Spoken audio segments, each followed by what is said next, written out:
a hacer la revisión de las guías para el manejo del paciente con cirrosis descompensada y yo soy Benito Lozano, R3 de Medicina Interna. Ups. Bueno, estas guías fueron publicadas en el Journal of Hepatology en abril del 2018 por la Asociación Europea para el Estudio del Hígado y pues desde el 2018 no ha habido alguna actualización. Fueron creadas por un panel de expertos en el contexto de que se debían actualizar las guías de ascitis, PV y síndrome hepatorenal, pero se llegó a la conclusión de que pues no solo se debían de cubrir estas complicaciones dentro del contexto del paciente con cirrosis, y se optó por asociar y describir todas estas complicaciones en una sola guía y pues denominar esto como cirrosis descompensada y unificar así su manejo.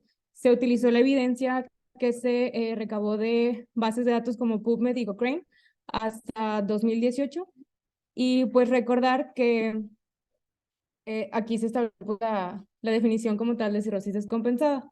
La historia natural de la cirrosis se caracteriza por ser de un curso asintomático a lo que denominamos como ascitis compensada, donde los pacientes pues tienen una buena calidad de vida y donde la cirrosis normalmente progresa sin que ésta sea evidente o les genere síntomas o algún fenotipo característico, hasta que el incremento de la presión portal o el deterioro de la función hepática causa los fenotipos clínicos que nosotros conocemos, que como serían la encefalopatía, la citis o el sangrado de tubo digestivo, es que la progresión del estado de la cirrosis pensada y va a culminar en la necesidad de trasplante hepático o la muerte del paciente. Y pues la descompensación de cirrosis ocurre a razón aproximadamente de un 5 a un 7% por año en los pacientes con hepatopatía.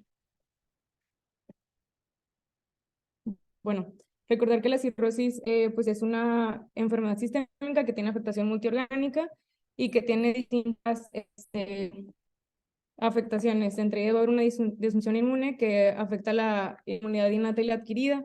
Hay alteración hemodinámica con vasodilatación esplácnica y pues inflamación crónica. Va a disminuir la supervivencia de manera global, siendo esta aproximadamente de 12 años en pacientes con cirrosis compensada y de 2 años en pacientes con cirrosis descompensada. En cuanto al enfoque de tratamiento, aunque lo ideal es prevenir la progresión de la cirrosis, entiendo que uno que es suprimir el factor desencadenante del mismo, y la otra es que se deben de tratar los factores claves involucrados en la fisiopatología de la enfermedad, entre ellos las anormalidades de la microbiota, mejorar el estado hemodinámico, también el estado inflamatorio y sobre todo mejorar la hipertensión portal.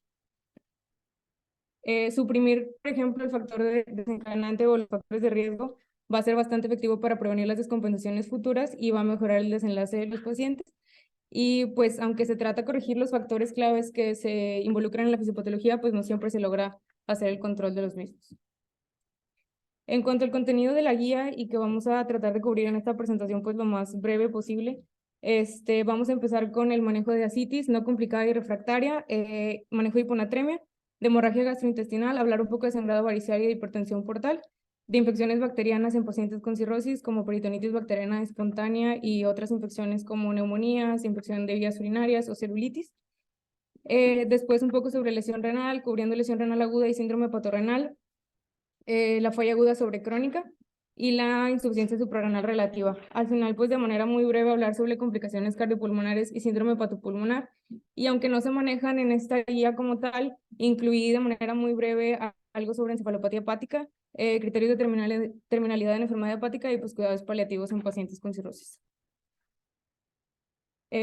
Comenzando con ascitis. Pues esta va a ser la causa más común de descompensación. Se desarrolla aproximadamente el 5 al 10% de los pacientes con cirrosis por año.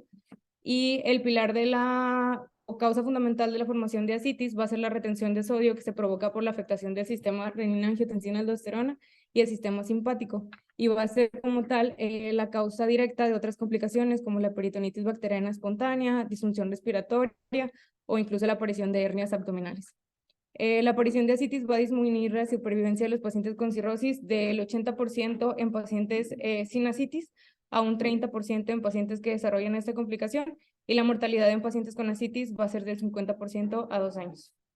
Recordar que tenemos la clasificación de ascitis la grado 1 o leve, que solo se evidencia por ultrasonografía, el grado 2 o moderada, que se manifiesta por distensión ya moderada del abdomen, y el grado 3 o severa, que es la distensión marcada o la citis a tensión. Bueno, en cuanto a la indicación sobre realizar una paracentesis en pacientes que desarrollen ascitis, la guía nos dice que es necesario realizar una paracentesis diagnóstica en pacientes con ascitis grado 2 o 3 y que de líquido acítico debemos enviar citológico, citoquímico y cultivo. Sobre el envío de los cultivos, nos dice que para mejorar su sensibilidad, estos deben ser enviados en frascos de hemocultivos y la muestra debe ser aproximadamente de 10 mililitros. Y recordar que debemos medir el GASA, que es el gradiente de albúmina sérica y la albúmina en el líquido acítico, que este nos sirve para determinar el origen de la ascitis con una sensibilidad mayor al 97%, cuando es mayor a 1.1 para decir que esta ascitis pues, es por hipertensión. En cuanto a sospecha de malignidad, la guía nos menciona que una manera en la que podemos identificarlo es la colesterol en líquido de ascitis, cuando este es mayor del 45%, de 45 miligramos por decilitro, y aunado al envío de antígeno carcinoembrionario en líquido acítico también. En cuanto a citis no complicada, la guía nos define que esta es citis que no tiene infección, no es refractaria de tratamiento y no está asociada a síndrome hepatorenal. Y de grados, pues nos habla sobre el tratamiento que debemos tener. En cuanto al grado 1, nos menciona que solo debemos hacer vigilancia y prácticamente, o sea, estar monitoreando al paciente nada más. En cuanto al grado 2, nos dice que no es como tal indicativo de hospitalización para el paciente, a menos que esta se presente una otra complicación. En este caso, pues sí se debe de hospitalizar. Y debemos hacer restricción del sodio en la dieta. Nos menciona la guía de 4.6 a 6.9 gramos de sal al día o de 80 a 120 milimoles de sodio, que esto equivale a pues realmente indicar al paciente que no se deben de agregar sal a los alimentos y se deben de evitar comidas preparadas o con sazonadores ya comprados, preparados. Y no se deben de priorizar dietas con menor sodio que este aporte, porque eso va a favorecer la aparición de hiponatremia inducida por diuréticos, o se asocia también a la disminución de aporte calórico en los pacientes, causando pues un déficit nutricional que va a ser perjudicial a largo plazo para el pronóstico de los pacientes. La restricción de sodio de manera profiláctica en pacientes que no han desarrollado ascitis tampoco ha mostrado resultados. Y como tal, la restricción de sodio pues, va a lograr la reducción de la ascitis o la resolución de la misma en el 10% de los casos de los pacientes. También debemos aquí ya iniciar el manejo con diuréticos, de que voy a hablar en la siguiente diapositiva. Y en la ascitis grado 3, pues aquí ya vamos a requerir paracentesis de gran volumen, de la cual también vamos a hablar un poquito más adelante. En cuanto al manejo con diuréticos, la guía nos maneja que debemos de valorar metas de pérdida de peso en los pacientes. Esta va a ser de 0.5 kilo día en pacientes que tienen edema, que no tienen edema periférico, perdón, y de 1 kilo al día en pacientes que sí tienen edema periférico. Debido a que uno de los factores que juega un papel importante en la retención de sodio en pacientes con cirrosis es el hiperaldosterolismo secundario, el pilar del manejo con diuréticos va a ser la espironolactona sobre los diuréticos de ASA. La dosis de espironolactona se puede iniciar a 100 miligramos por día con una dosis máxima de 400 miligramos por día y se debe valorar la respuesta al tratamiento 72 horas después de que el paciente inició el manejo con diuréticos. Después, si vemos que la espironolactona no nos está, o sea, no está generando buenos resultados, se puede agregar un manejo combinado con furosemida con dosis inicial de 40 miligramos al día y una dosis tope igual de 160 miligramos día. Y recordar que siempre debemos de usar la dosis más baja posible para que el paciente no acumule líquido acítico, pero pues no tener una dosis pasando de estas metas de pérdida de peso. Hay diferentes posturas en cuanto a el inicio escalonado o a la par de los diuréticos. La mayoría nos dice que el inicio de la espironolactona sola, pues el único efecto adverso que puede tener es la hipercalemia, mientras que el uso de diuréticos de asa de manera inicial, pues iba a generar algo de hiponatremia también asociada al uso de diuréticos, que aumenta como tal la mortalidad en pacientes con ascitis. Entonces, como tal nos dice que en pacientes que inician con una ascitis grado 2, que realmente han tenido buena respuesta a la espironolactona, podríamos centrar la terapia en el manejo con los antimineralocorticoides y pues no darle prioridad tanto. En cuanto a las complicaciones asociadas al uso de diuréticos, pues se podría presentar lesión renal, encefalopatía hepática, hipocalemias con los diuréticos de ASA o hiponatremia también. Y en cuanto a la espiro, pues realmente se asocia a hipercalemia, a ginecomastia, que podría causar también molestias en los pacientes, y a dolores musculares, que estos se pueden tratar con albúmina o incluso con baclofeno de 10 a 30 miligramos por día. Y pues a todo paciente que se le inicia manejo con diuréticos, se le debe monitorear con un perfil bioquímico para vigilar electrolitos y pues que no vaya a aparecer ahí una lesión renal tampoco. Deben de suspenderse los diuréticos cuando tenemos sodio entre 120 y 125, debe valorar la pausa del tratamiento. Y pues no se deben de iniciar en pacientes que tienen sangrado digestivo, encefalopatía o hiponatremia. Si tenemos un potasio menor a 3 en el perfil bioquímico, se debe de descontinuar el uso de diuréticos de ASA, y con un potasio mayor a 6 el uso de espironolactona. En cuanto a la síntesis de gran volumen, tenemos que esta va a ser pues el pilar de tratamiento en pacientes con ascitis grado 3. La principal complicación que debemos vigilar es la disfunción circulatoria postparacentesis, que va a tener distintas manifestaciones clínicas, como son la lesión renal aguda, hiponatremia ilusional o encefalopatía hepática. Es más seguro hacer paracentesis en pacientes con ascitis grado 3 que solo utilizar diuréticos, entonces es donde está ampliamente recomendada. Y en paréntesis, donde se extrae una cantidad menor a 5 litros, el riesgo de presentar esta complicación de disfunción circulatoria realmente es bajo, pero de ser posible, sí deberíamos de utilizar albúmina también con la misma dosis que en paracentesis de gran volumen, que es a 8 gramos por litro por cada litro de ascitis que se retire al paciente. En pacientes donde se va a realizar una paracentesis de gran volumen, se debe evitar utilizar AINES, YECAS, ARAS, inhibidores de la alfa-adrenérgicos o aminoglucósidos, porque estos podrían causar como tal lesión renal, que asimismo puede ser una complicación de la paracentesis, entonces pues deberíamos de vigilar su uso. En cuanto a valores de INR y de plaquetas en estos pacientes, dice que como tal no está indicado utilizar de manera profiláctica plasmas frescos congelados o transfusión de concentrados plaquetarios, aunque los pacientes tengan menos de 50,000 plaquetas o un INR mayor a 1.5. Realmente el estudio que menciona la guía cubrió 142 pacientes, de los cuales solamente 2 presentaron sangrado postparacentesis. Entonces dice que como tal estandarizado de manera profiláctica, pues no está indicado hacer transfusión. Y en cuanto a contraindicaciones como tal para paracentesis, realmente solamente es que el paciente no esté cooperando, que haya algún tipo de infección en la zona donde vamos a hacer la punción, embarazo, que si haya como tal coagulación intravascular diseminada o que haya distensión abdominal severa. Después tenemos la definición de ascitis refractaria, que es importante diferenciar refractaria de ascitis recidivante. La ascitis recidivante nos menciona que la guía que es la que ocurre en al menos 3 ocasiones en un año a pesar de manejo médico óptimo, mientras que después la refractaria la divide en resistente a diuréticos, que nos dice que es la que tiene falta de respuesta a manejo con diuréticos o al tratamiento con restricción de sodio, y la ascitis intratable, que es en la que los diuréticos causaron ciertas complicaciones y nos va a imposibilitar que los usemos para su manejo. Para poder decir que es refractaria, tenemos que tener los diuréticos a dosis tope y el médico optimizado por lo menos una semana, en donde no veamos como tal resultados, y o que recurra de manera rápida, que reaparezca una ascitis grado 2 o grado 3 posterior a 4 semanas con tratamiento igual médico óptimo.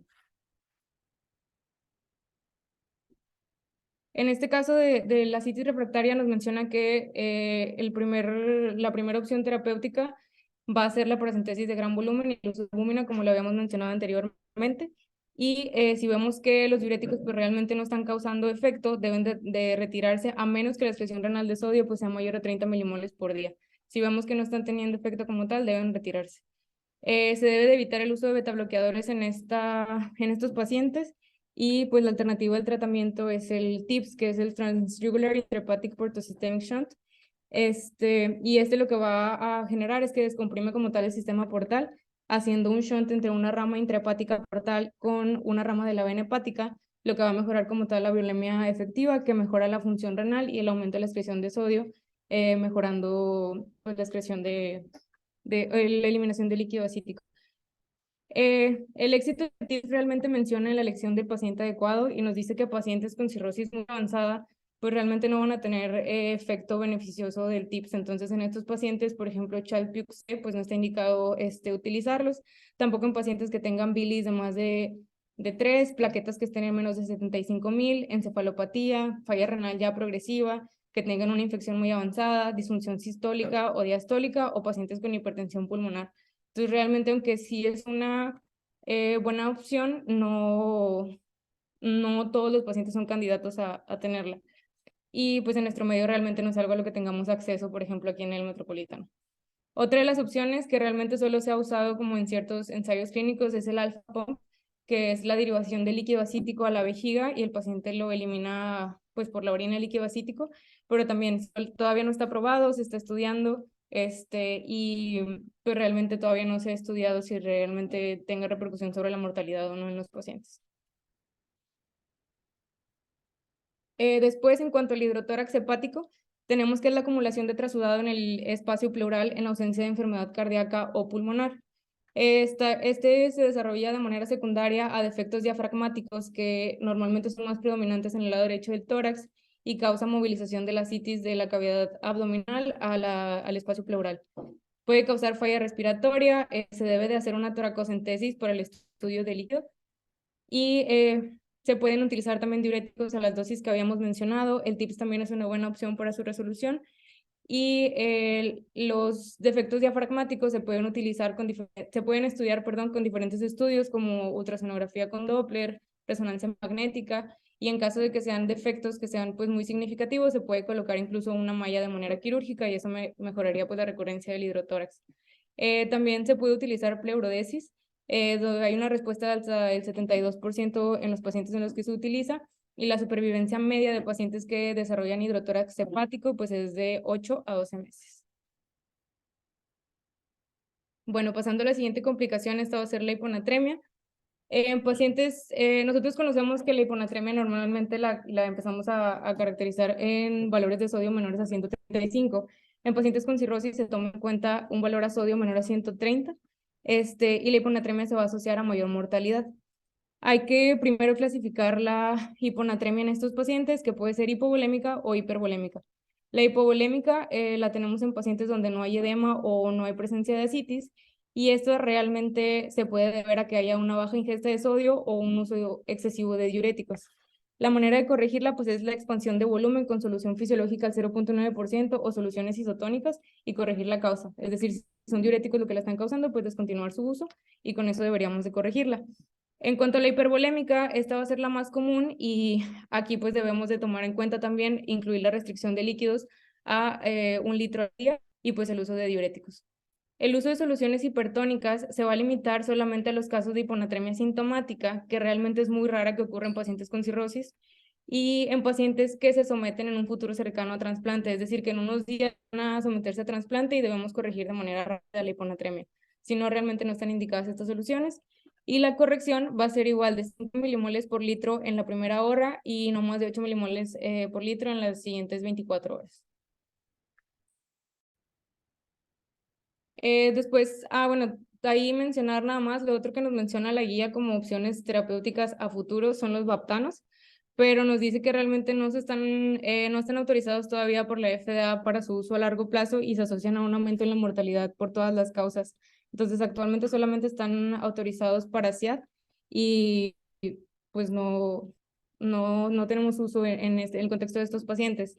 Y recordar que pues aquí muy importante vigilar la corrección de sodio, porque los pacientes con cirrosis tienen más riesgo de desarrollar mielinolisis continua que un paciente pues sin esta comorbilidad.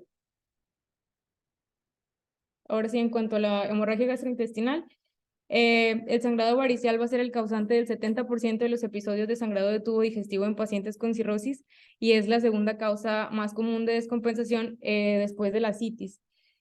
La hipertensión portal va a ser el factor clave para la ruptura de estas varices y se van a desarrollar de nuevo a razón de aproximadamente 7 al 8% por año. Es por eso que es fundamental que los pacientes con cirrosis se sometan a una endoscopía al momento del diagnóstico y por lo menos de manera anual. la guía nos menciona que, por ejemplo, los pacientes con cirrosis Child-Pugh B o C tienen varices hasta en el 70% de los casos, entonces es fundamental pues no olvidar el tamizaje de esta comorbilidad. En cuanto a la clasificación de las varices, vamos a tener ciertos factores de riesgo que van a aumentar el riesgo de sangrado de las mismas. Entonces va a ser importante que al momento de la endoscopía pues busquemos estos signos. En esta imagen que se ve aquí, se ve el signo, en inglés se llama red whale marks, encontré en español solamente como marcas lineales rojas, o incluso cherry spots, que menciona que son como un spotting rojo en la endoscopía, y todos estos signos rojos nos hablan de que son varices de alto riesgo de sangrado. Y recordar que la mortalidad de los pacientes con sangrado varicial es del 15 al 25% a 6 semanas y hasta el 80% a 5 años. Entonces, pues también va a ocurrir un resangrado del 60 al 70% de los pacientes en donde no se haga profilaxis. Entonces también es súper importante pues no olvidar esto al momento de tratar estos pacientes. En cuanto a otro de los factores que nos habla de el riesgo de sangrado o no de las úlceras es el tamaño de las mismas, y pues esta se denominan como varices pequeñas cuando son menores de 5 milímetros y varices grandes cuando son mayores de 5 milímetros por el consenso de Babeno 4. En cuanto a profilaxis primaria y secundaria, tenemos que se debe de iniciar profilaxis primaria en pacientes con varices de alto riesgo, que son con los datos que habíamos mencionado. Estos son pacientes que tienen varices pequeñas, pero que tienen signos rojos, que son varices grandes, sin importar la clasificación de Child-Pugh, o varices pequeñas en pacientes que son Child-Pugh C. En esos pacientes sí se debe iniciar profilaxis de manera primaria. Y la guía nos menciona que se pueden utilizar pues dos estrategias para la profilaxis, ya sea betabloqueadores no selectivos versus la ligadura de las varices, pero nos dice que la ligadura va a ser efectiva para prevenir el primer episodio de sangrado, porque en ese momento controla la causa, pero como no tiene ningún efecto sobre la hipertensión portal, pues a futuro no va a prevenir pues nuevos eventos. Entonces recomienda que lo mejor para la profilaxis, tanto primaria como secundaria, es el uso de las dos estrategias combinadas. Y pues ya la frecuencia cardíaca meta que debemos alcanzar en estos pacientes con beta bloqueadores es de 50 a 55 latidos por minuto. Y la dosis de propanolol en la guía no viene como tal mencionada las dosis que se deben de usar. Menciona que podemos usar propanolol y que hay estudios en carvedilol que también pudieran tener cierto efecto, pero buscando las dosis de propanolol nos dice que la dosis máxima es de 320 miligramos al día y que se debe de iniciar a 40 miligramos cada 12 horas e incrementar de manera gradual de 40 en 40. Y que no está indicado utilizarse en pacientes que tienen presión arterial sistólica menor a 90, ascitis refractaria, pacientes con sangrado, lesión renal o pacientes con peritonitis bacteriana espontánea. En este caso, como se debe suspender el uso de betabloqueadores, nos dice que ahí sí sería de primera opción utilizar pues la ligadura para prevenir el sangrado. Se debe de considerar también usar TIPS en estos pacientes con varices esofágicas para aquellos que no podemos utilizar betabloqueadores o que tienen pues múltiples episodios de sangrado. Ese también sería una buena alternativa de tratamiento. En cuanto a los episodios agudos de sangrado, ya no me quise enfocar mucho en algunas de estas cosas porque Ari las mencionó cuando hablamos de sangrado de tubo digestivo más adelante en el mes, pero pues recordar que lo primero pues es la evaluación inicial del paciente, o sea, historia clínica, exploración física, pedir laboratorios, ver niveles de hemoglobina y recordar siempre el manejo del ABC, o sea, tener vía aérea asegurada, en cuanto a lo circulatorio, reposición de volumen con soluciones cristaloides, y se utiliza de la misma manera que en el sangrado de tubo digestivo ulceroso una política de transfusión restrictiva con una meta de hemoglobina de 7 a 9 gramos por decilitro. Después de que tenemos la estabilización inicial del paciente y debemos de utilizar terapia con fármacos vasoactivos. La guía nos menciona como opciones el octreotide, la somatostatina y la terlipresina. Yo incluí aquí las dosis de octreotide y terlipresina, que son los que tenemos a nuestro alcance. Y pues en cuanto a octreotide, recordar que se debe de utilizar en infusión de 50 microgramos por hora con un vuelo inicial de 50 microgramos por aproximadamente 3 días. Y la terlipresina nos dice que las primeras 48 horas se utiliza una dosis doble de 2 miligramos cada 4 horas y posteriormente 1 miligramo cada 4 horas. En estos pacientes con sangrado se debe dar profilaxis antibiótica que reduce las infecciones previniendo la translocación bacteriana. Y vamos a utilizar como primera línea ceftriaxona 1 gramo cada 24 horas por 5 días, o podemos usar norfloxacino, que la dosis es de 400 miligramos. Sería como la segunda opción. Y pues, el tratamiento va a ser la terapia endoscópica. Se debe de realizar en las primeras 12 horas, se confirma el sangrado varicial y se debe de hacer la ligadura de las varices y mantener la terapia vasoactiva, como ya mencionábamos, aproximadamente entre 3 a 5 días, y la profilaxis antibiótica.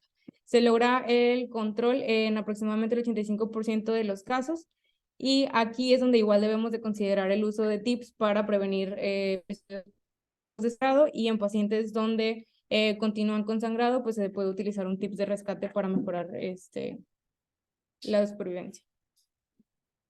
Después, mencionar nada más de manera rápida, tener en mente la gastropatía por hipertensión portal. Esta presenta un patrón en piel de serpiente en la endoscopía del estómago, que es el que tenemos aquí en la imagen de un ladito.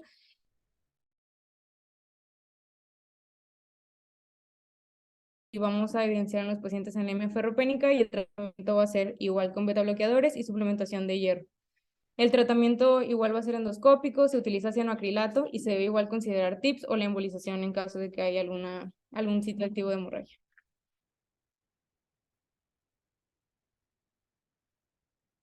Después tenemos las infecciones bacterianas. Primero tenemos la peritonitis bacteriana espontánea, que esta se define como la infección de líquido de ascitis y puede cursar asintomática.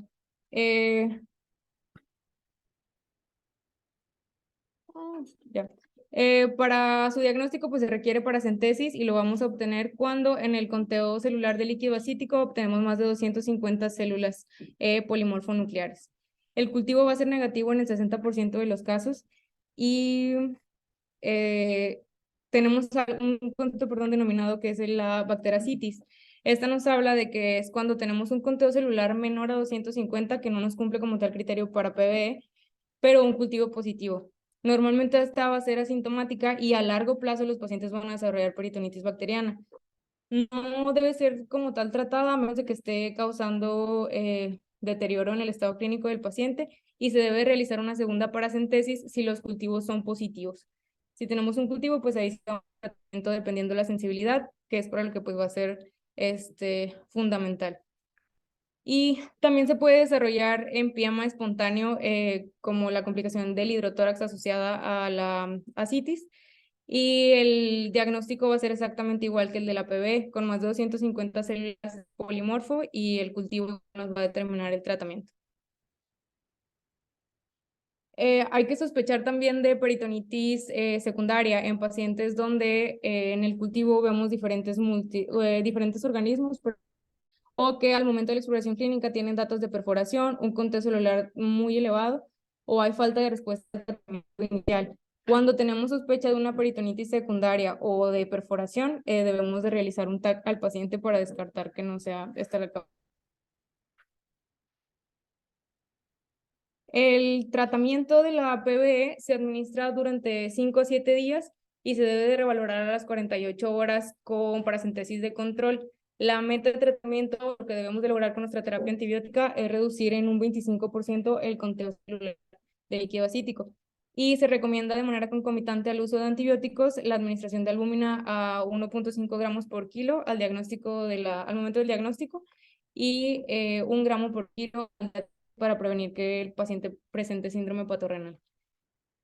En cuanto al tratamiento, la guía nos menciona que en la adquirida en la comunidad, o sea, un paciente que llega con nosotros de primera línea con diagnóstico de PBE, nuestra primera línea de tratamiento va a ser cefalosporinas, y nos menciona que la primera opción es cefotaxima. Menciona que el uso de piperacilina tazobactam debe considerarse en pacientes donde hay baja probabilidad de resistencia, pero pues alta resistencia a las cefalosporinas. Y en cuanto a la eh, nosocomial, o pacientes que tengan alto riesgo de tener microorganismos resistentes, que son sobre todo pacientes que tienen una cirrosis avanzada, que ya han tenido múltiples internamientos, múltiples usos de antibiótico, pues ahí debemos de considerar el uso de carbapenémicos, y nos menciona que la primera línea sería el uso de meropenem, o daptomicina y vancomicina o linezolid. Debe evitarse utilizar nefrotóxicos, y si vamos a utilizar algún antibiótico nefrotóxico, ya sea por la sensibilidad de cultivo, debemos de cuidar la bulimia del paciente para evitar que se desarrolle alguna otra complicación, y siempre que tengamos el cultivo disponible hay que escalar los antibióticos para tener la terapia adecuada. En cuanto a la profilaxis para PV, nos menciona que debe de utilizarse en pacientes que tienen en esos tres pacientes, en pacientes que tienen hemorragia gastrointestinal, pacientes que tienen concentración de proteínas de menos de 1.5 gramos por decilitro en líquido de ascitis, o pacientes que tienen un PV previa. Y esta va a ser con norfloxacino, 400 miligramos al día. No menciona como tal cuándo se debe de suspender, pero sí que se debe de suspender cuando las condiciones clínicas del paciente mejoran. Y pues menciona por ahí también que la rifaximina no ha mostrado resultados para prevenir PV, entonces esta no está indicada como profilaxis. Después, de manera rápida, nos menciona diferentes infecciones que pueden presentarse en pacientes con cirrosis, y las indicaciones son similares. Por ejemplo, en la celulitis, nos que en el paciente que llega de la calle con nosotros con una celulitis, la primera línea va a ser piperacilina tazobactam, o considerar el uso de cefalosporinas de tercera generación, y en pacientes que igual tienen alto riesgo de resistencia, se pueden considerar cefalosporinas de tercera, pero recomendada sobre todo el uso de carbapenémicos, daptomicina o linezolid. En cuanto a la neumonía, realmente el esquema es parecido, prácticamente igual a un paciente que no tiene cirrosis. En neumonía adquirida en la comunidad nos menciona que podemos utilizar ceftriaxona con macrólido, levofloxacino o moxifloxacino, que serían las quinolonas respiratorias, y podríamos considerar el uso también de piperacilina tazobactam, y en pacientes igual que tienen una neumonía adquirida en el hospital, ceftazidima o meropenem y levofloxacino como opción también. En cuanto a la infección de vías urinarias, es similar, o sea, en pacientes que tienen una infección no complicada, igual la adquirida en la comunidad, ciprofloxacino es nuestra primera línea de tratamiento, y si tenemos criterios de sepsis, utilizar cefalosporinas de tercera o piperacilina tazobactam, y en pacientes que adquieren una infección en el hospital, podemos utilizar, si es una infección no complicada, fosfomicina o nitrofurantoína, y si hay criterios de sepsis, meropenem más banco. Después tenemos la lesión renal. Aquí tenemos dos entidades que debemos cubrir, que va a ser la lesión renal aguda y el síndrome patorrenal. En cuanto a la lesión renal aguda, nos menciona que se utiliza como tal la clasificación de la CADIGO, pero esta debe adecuarse a no basarse sobre todo en utilizar el volumen urinario, porque el volumen urinario en los pacientes con cirrosis va a estar comprometido, ya sea por el uso de diuréticos o por el hecho de que, porque tienen retención de sodio, pues va a estar disminuido como tal el volumen urinario en la mayoría de estos pacientes. Aún así nos dice que se debe de considerar la presencia de lesión renal aguda cuando hay elevación de creatinina sérica de 0.3 miligramos por decilitro en menos de 48 horas, o este incrementa en un 50% en menos de 7 días. Y nos dice que también tenemos que tener o debemos de ser juiciosos con el uso de la tasa de filtrado glomerular en pacientes con cirrosis, porque esta normalmente va a ser subestimada, y vamos a dejar pasar la aparición de lesión renal, lo cual pues generaría que no se haya tratamiento y pues deterioro de la función a largo plazo. Entonces nos menciona que una manera como de tratar de evitar esto sería el uso de una creatinina basal 3 meses previos para identificar de manera más temprana la aparición de lesión renal. Y pues definiciones que nos menciona la guía para recordar de lesión renal aguda, es que no tenga como tal daño estructural, y lo que ya mencionamos, incremento del 50% de la creatinina a 7 días o de 0.3 miligramos en menos de 48 horas. La enfermedad renal aguda lo que nos marca es la temporalidad de 6 meses, de 3 meses con una tasa de filtrado glomerular menor al 60%, deterioro del 35% de la función basal que teníamos, un aumento del 50% del deterioro en la tasa de filtrado, o que haya ya evidencia, y debe de haber ya evidencia estructural de daño. Y enfermedad renal crónica es prácticamente lo que mencionamos en la enfermedad renal aguda, pero cuando tiene duración de más de 6 meses, de más de 3 meses, ahí fue un error de dedo. Y va a dividir la lesión renal en grado 1 y 1A con el valor de creatinina de corte de 1.5. Cuando es menor a 1.5 es 1A, y cuando es mayor a 1.5, 1B. Y ciertos factores precipitantes de lesión renal en estos pacientes va a ser el uso de diuréticos, sangrado, infecciones, que se hagan paracentesis de gran volumen, que al hacer la paracentesis no se haya hecho una expansión adecuada de volumen, o uso de nefrotóxicos y AINES. En cuanto a la lesión renal aguda, pues tenemos prácticamente lo que ya mencionamos para el diagnóstico, que es el aumento de 0.3 miligramos por decilitro de la creatinina basal del paciente en 48 horas, o el 50% a 7 días, y nos divide los grados prácticamente igual que la CADIGO.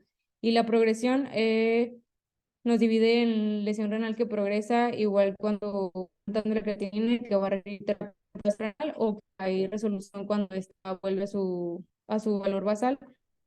Y la respuesta al tratamiento la clasifica igual como respuesta parcial o respuesta completa. La respuesta completa es cuando posterior al inicio de tratamiento la creatinina baja 3, o sea, los 3 miligramos por decilitro que sube por el diagnóstico, y cuando reduce pero no esta meta, pues la describimos como una respuesta. En cuanto al manejo de la lesión renal aguda, lo va a dividir en igual lesión inicial 1A, que marcábamos el punto de corte de 1.5 de creatinina, y la mayor a la 1A, que es a partir de la 1B por arriba, ¿verdad? Tanto la 1A nos dice que el manejo va sobre todo quitar factores de riesgo, retirar, por ejemplo, si tenemos el uso de beta bloqueadores, y mejorar la volemia del paciente. Si se resuelve, pues ya nada más tenemos monitorización cercana del paciente. Y si persiste la lesión, debemos de pensar en adaptar el tratamiento, en considerar el uso de albúmina, en considerar el uso de terapia de reemplazo. Y si progresa la lesión más hacia adelante, nos dice que si no hemos retirado diuréticos por alguna razón, aquí sí deben retirarse, y se debe de utilizar ya albúmina y expansión de volumen, ahora sí ya de manera indicada como tal. Si hay respuesta, pues ya continuamos con el seguimiento del paciente, y si no, verificar si no estamos ante un síndrome patorrenal, y dependiendo de eso, pues el uso del tratamiento. Si no es síndrome patorrenal, verificar que no estemos ante una necrosis tubular aguda o algún otro tipo de lesión renal que no sea como tal asociada a la cirrosis. Y si tenemos criterios para síndrome patorrenal, pues se debe de utilizar vasoconstrictores y uso de albúmina, como vamos a ver más adelante. Recordar que ocurren diferentes tipos de lesión renal en estos pacientes. La causa más común va a ser que esta sea de origen prerenal por disminución de la volemia en un 68% de los casos, pero pues no va a ser la única causa. La importancia de la identificación de la lesión renal va a ser que esta tiene un impacto negativo en el pronóstico y la supervivencia hospitalaria, aún en pacientes donde hay recuperación posterior a estos episodios. Aunque se recupere la función renal, tienen aumento en la mortalidad. En cuanto al síndrome patorrenal, se definía antes como tal una entidad funcional que ocurría en pacientes con enfermedad hepática y hepática aguda, pero definía como tal que era una entidad funcional en pacientes donde no se tenían biopsias renales. Entonces, ese término como de entidad funcional ha quedado cada vez más en desuso, y nos dice que la fisiopatología es debido a hipoperfusión renal, debido a la vasodilatación esplácnica y a la disminución del gasto cardíaco. Pero también hay nuevas teorías que nos hablan donde, además de la hipoperfusión, puede haber un incremento en las citocinas inflamatorias circulantes, cual va a tener como tal un efecto directo en la aparición del daño renal. Y lo clasifica en el síndrome patorrenal tipo 1, que es donde hay una lesión renal aguda, y el síndrome patorrenal tipo 2, donde te dice que es todo lo demás que no sea lesión renal aguda. En cuanto al tratamiento, va a ser la base fundamental del tratamiento, van a ser vasoconstrictores y albúmina. Los vasoconstrictores nos mencionan dos opciones principales. La primera línea de tratamiento va a ser la terlipresina, que nos dice que podemos utilizar de dos maneras. en bolo o en infusión continua. Todo el tratamiento va enfocado a mejorar la vasodilatación esplácnica, lo que va a mejorar a su vez la perfusión renal. La terliacina en bolos o en infusión nos dice que las ventajas de una sobre otra es que normalmente en infusión vamos a poder utilizar dosis menores, lo cual va a disminuir los efectos adversos, que en su mayoría son efectos de cardiopatía isquémica versus los bolos. Entonces nos marca igual que la dosis de terliacina es de 12 miligramos al día y que debemos de utilizar igual la dosis menor a donde veamos una respuesta para evitar efectos adversos. Nos da como opción no muy confiable el uso de noradrenalina de 0.5 a 3 miligramos por hora y nos dice que es poco confiable o no es como la primera opción porque hay pocos estudios en su uso, entonces como que hay poca evidencia sobre si sirve o no sirve. Y nos dice que debemos de tomar un electrocardiograma en todos estos pacientes de manera inicial para descartar que no tengan cardiopatía isquémica porque sería pues una de las complicaciones que deberíamos de estar vigilando. Hablamos de que hay una respuesta completa al tratamiento, como ya mencionábamos, cuando hay una disminución de 0.3 miligramos por decilitro de la creatinina inicial. Y la dosis de albúmina también nos dice, oye, no tenemos como que una dosis bien estudiada de albúmina que funciona, pero la dosis estándar que se utiliza es de 20 a 30 gramos de albúmina al día. Y los pacientes que responden de manera inicial pueden beneficiarse de tratamiento recurrente, que es normalmente en pacientes que desarrollan hepatorenal tipo 1, que, o sea, aparece una lesión renal aguda, resuelve y vuelve a aparecer, pues sí se benefician de este tipo de tratamiento, pero en pacientes con síndrome hepatorenal tipo 2 hay poca evidencia de que el estar utilizando este tratamiento va a tener efecto a largo. En cuanto al TIPS en estos pacientes, nos dice que tiene más beneficio igual en tipo 1 y que normalmente está contraindicado en pacientes porque son que tienen falla hepática más avanzada y a fin de cuentas no va a tener efecto en reducir la mortalidad. Y pues aquí considerar de manera cautelosa la terapia de reemplazo. Nos dice que sobre todo se considera en pacientes que hacen lesión renal aguda y tienen las mismas indicaciones de diálisis en agudo que un paciente que no tiene cirrosis, pero individualizar porque en pacientes que tengan enfermedad hepática avanzada o criterios de terminalidad, pues realmente va a haber futilidad de tratamiento y pues no deberíamos de prolongar con el uso de estas medidas de soporte.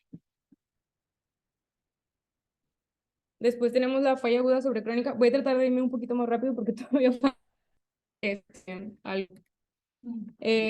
Bueno, en cuanto a la falla aguda sobre crónica, esta va a ocurrir en el 30% de los pacientes ingresados y va a ser una causa importante de muerte en los pacientes con cirrosis. No solo se trata de una descompensación como tal de la enfermedad de base, sino que se va a caracterizar por falla hepática y extrahepática y va a tener distintos factores precipitantes. La guía lo engloba en 3 grupos, que van a ser los factores hepatotóxicos, que lo más común es que sean por consumo de alcohol o DILI, y los inmunológicos, infecciones bacterianas, sobre todo PBE, o reactivación de un virus de hepatitis, ya sea B o C. Y factores hemodinámicos como presencia de hemorragia, paracentesis de gran volumen o pacientes que fueron sometidos a cirugía. El más común, sobre todo, son las infecciones bacterianas, hasta en un 60% de los casos, y el segundo más común va a ser el alcohol. Aquí nos habla sobre el uso de la escala CLIP-SOFA, que es una adaptación de la escala SOFA para sepsis, donde considera o determina a partir de cuándo vamos a denominar pues falla orgánica en cada uno de estos sistemas. Y la guía le da sobre todo importancia a la falla renal y la disfunción cerebral o la presencia de encefalopatía como factores que más se asocian con mortalidad. Y este, pues sí, la base del diagnóstico, sobre todo de la falla aguda sobre crónica, es que haya presencia de falla de múltiples órganos y sistemas. En cuanto a la mortalidad, también nos habla de el uso de la calculadora Eclipse, que tenemos también la opción en MedCalc. Esta nos va a dar la mortalidad de los pacientes que desarrollan falla aguda sobre crónica y se va a clasificar según la cantidad de sistemas que estén fallando. Cuando hay más de 3 sistemas que fallan, es la ACLF grado 3 y los pacientes tienen una mortalidad de más del 78% a 30 días. Entonces, pues es ya muy alta y nos menciona el hecho de considerar ya retirar medidas de soporte incluso en estos pacientes. El tratamiento se va a basar como tal en el manejo de soporte. Idealmente estos pacientes deben de tratarse en la unidad de cuidados intensivos y debemos de vigilar estabilidad hemodinámica, asegurar vía aérea en pacientes con encefalopatía avanzada y, por ejemplo, en pacientes que mencionábamos que, por ejemplo, se reactive el virus de hepatitis C, pues dar tratamiento para el virus de hepatitis.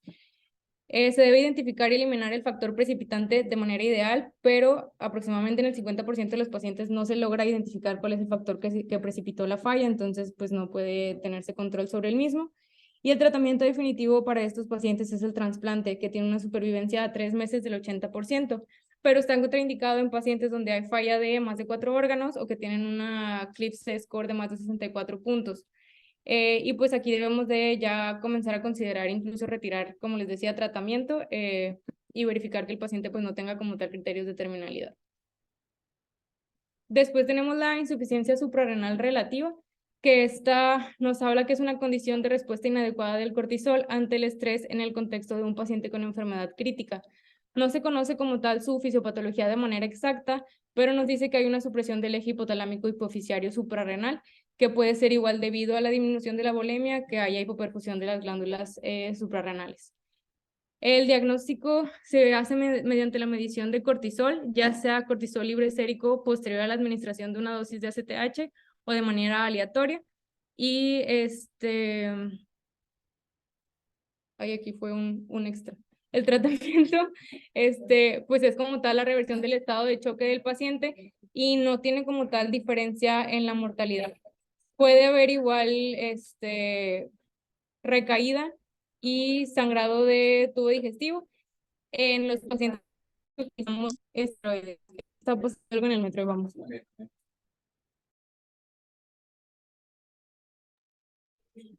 Bueno, entonces mencionaba que lo único es que nos dice que el uso de esteroides realmente no tiene un valor como tal en el desenlace y pues sí puede aumentar el grado de que reaparezca estado de choque y sangrado de tubo digestivo en estos pacientes.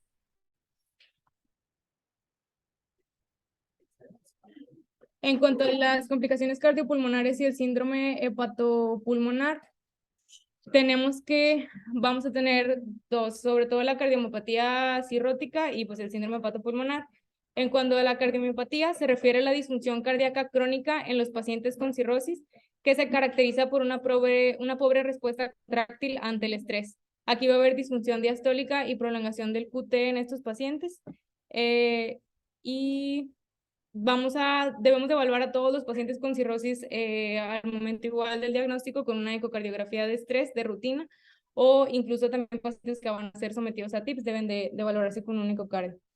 Se va a desarrollar su aparición al desarrollo de síndrome patorrenal y va a aumentar la mortalidad de un 40 a un 70% en pacientes que tienen disfunción diastólica. Después tenemos el síndrome hepatopulmonar, que este es un desbalance en la oxigenación pulmonar que se causa por vasodilatación pulmonar o presencia de una comunicación arteriovenosa entre la pleura y el pulmón y va a ocurrir en el contexto igual de hipertensión portal. Se debe sospechar en pacientes que se presentan con cianosis, taquipnea, acropaquia. Debe de utilizarse la oximetría de pulso tan sencillo como tamizaje y cuanto esta es menor al 96%, te debe hacer una gasometría arterial que va a salir positiva para continuar su estudio cuando la presión de oxígeno es menor al 80%. Igual aquí se debe de hacer un cardiograma para descartar que hay un shunt intracardíaco como la causa de este síndrome y en pacientes donde tenemos hipoxemia severa se debe de realizar un angiotac cuando hay pobre respuesta a oxígeno también para descartar igual que no haya una pues, malformación arteriovenosa. El oxígeno a largo plazo para estos pacientes pues es beneficioso en los que tienen hipoxemia severa.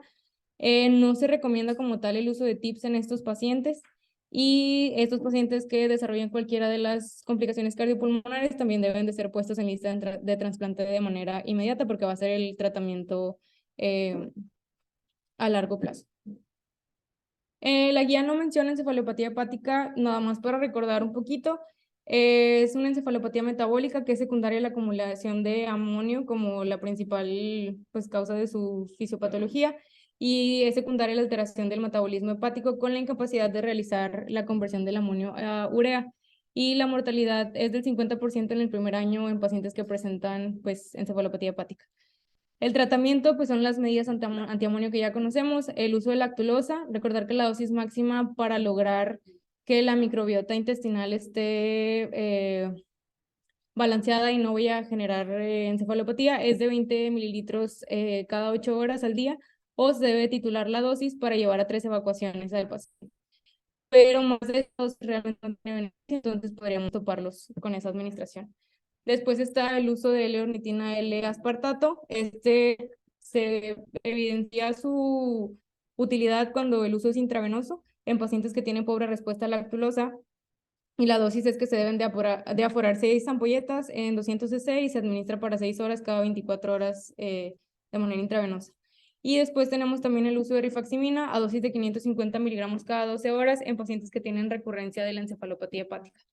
Y recordar que la clasificación de la encefalopatía es la clasificación de Westhaven y nos divide la encefalopatía en grado 0 cuando no hay anormalidades, grado 1 cuando hay ciertas alteraciones en el comportamiento, como poca atención, acalculia, letargia o apatía.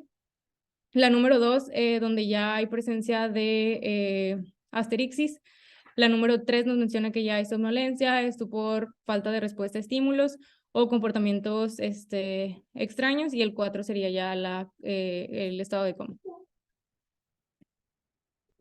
Y quise nada más recordar los criterios de terminalidad en enfermedad en cirrosis, que nos menciona que son principalmente 3 criterios. Un paciente que tiene cirrosis Child-Pugh-C, que hay refractariedad al tratamiento en pacientes donde ya se descartó la posibilidad de trasplante hepático, que es la mayoría de los pacientes en nuestro contexto aquí en el metro, y pacientes que desarrollan síndrome hepatorenal. En estos pacientes, pues considerar limitar esfuerzos y enfocarnos sobre todo en el manejo paliativo.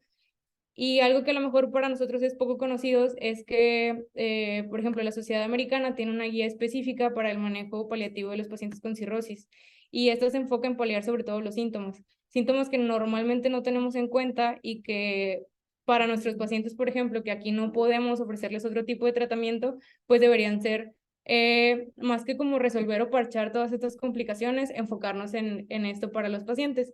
Aquí igual nos habla como de las medidas que debemos tomar para pacientes que tienen prurito, pacientes que tienen alteración del sueño en caso de que tengan encefalopatía, disnea, todo esto, calambres que mencionábamos que se ocasionan por el uso de diuréticos, pues esta guía como que nos marca la pauta de que podemos utilizar para su mejoría. Igual si quieren, ahí está el código para descargarla. La verdad a mí se me hizo muy interesante porque no sabía que había como que algo que estandarizaba el manejo, y pues viene información bastante útil. Y creo que eso sería todo de mi parte. No sé si alguien tiene algún comentario o alguna duda.